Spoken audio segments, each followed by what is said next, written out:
Okay, another question. Christians say there must be a God. So tell me, silly Christian, how do you know that there is a God?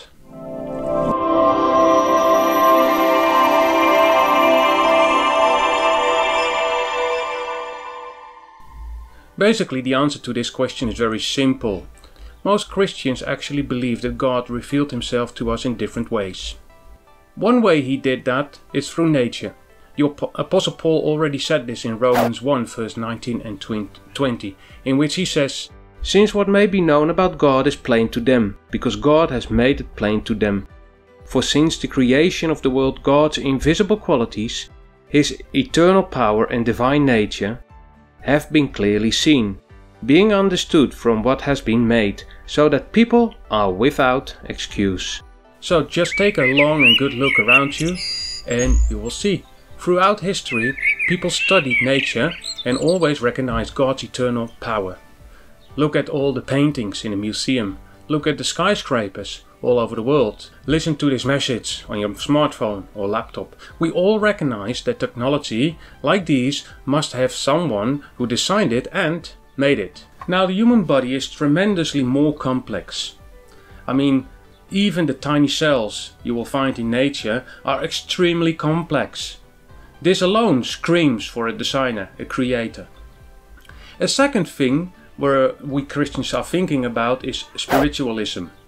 People throughout the ages have tried to find something to pray to. I am not saying that all religions are the same. I actually will answer this question next time, but I'm simply stating that humans have an awareness of something or someone they owe allegiance to. And lastly, morality.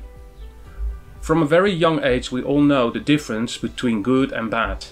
It's not that this moral compass is taught by our parents. Yes, of course, parents need to help their children to find their moral way in this world. But the basics are already there. The Bible says that it is God who has given us a conscience.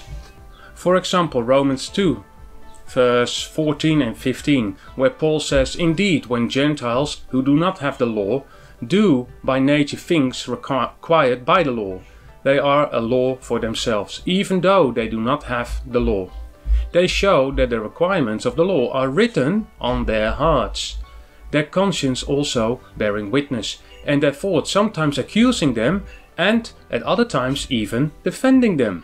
The Bible even says in Romans 1 verse 18 that there are people who are actually suppressing that knowledge or truth, like the Bible states it.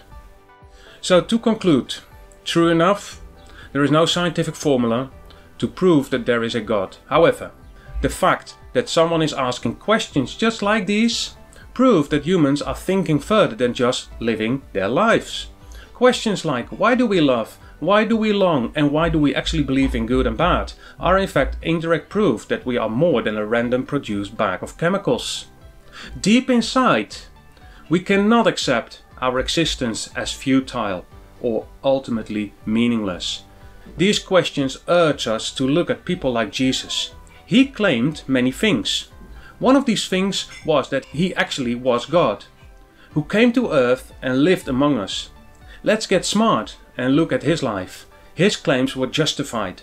I mean, I can say that I am God and you would say, prove it. Who are you? I'm God. You're God. And you're absolutely right to ask me these questions. Well, I can't prove it. I mean, Jesus did prove it time and again. Read about his healings, read about the miracles he did, his life overall, and ultimately his foretold death and resurrection. I would pay a special attention to someone who said he would die, but rose on the third day again, wouldn't you? Thank you for watching this video. If you liked it, just give me a thumbs up. You can also subscribe to my channel or follow me on Library. You will find the link in the description below.